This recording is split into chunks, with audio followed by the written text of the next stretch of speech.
Previously on inclined plane lesson, the manager suggested that they were going to help him get up and down the stairs. Consequently, the sloping surface of the inclined plane supports part of the weight of the material as it moves up the ramp. Raindrops slide down through the gable roof and fall from the roof. what is the best way to make an inclined plane for moving things up using the least effort? The purpose of this lesson is to compare different types of inclined planes and determine which one is more suitable for moving objects up a level. So, come with me.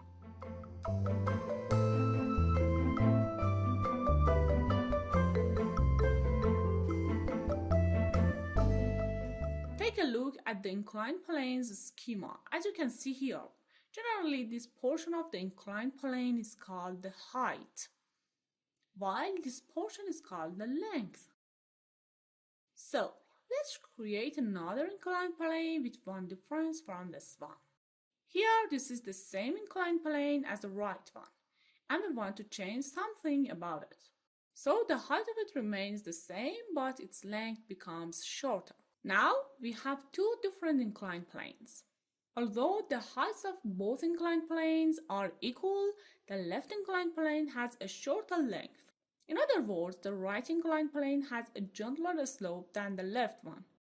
We want to move up two same wheelbarrows from these planes. And here is the question. It would be nice to know in which situation we could use less force and exert less effort to move the wheelbarrow up. I'd like to do this with you by counting down from 3 to 1. 3, 2, 1. Yes, the right one. We know that the right inclined plane has a gentler slope and the left one has a steeper slope. In addition, based on what you saw, the right person moved the wheelbarrow up more easily and with less effort than the left one. Therefore, by using an inclined plane with a gentler slope, such as the right one, we can move things upwards more easily and with less force. In this comparison, we will compare two inclined planes that are different from the old comparison.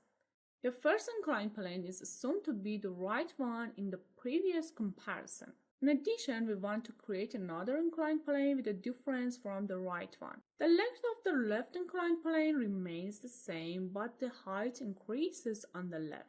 Now, the height of the right inclined plane is lower than the left one.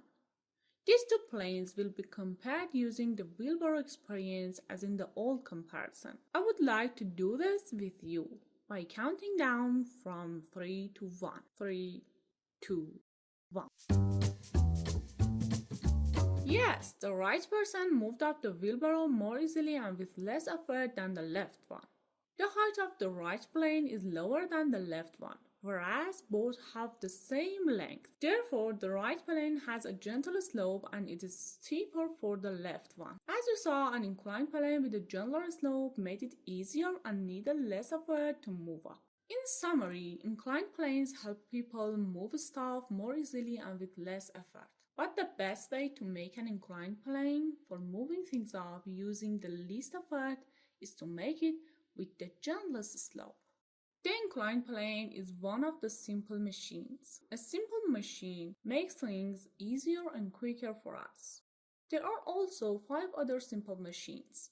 Do you have any ideas about their names and applications? It would be great if you write it down for us. We will make more videos about other simple machines in the future. See you soon and bye.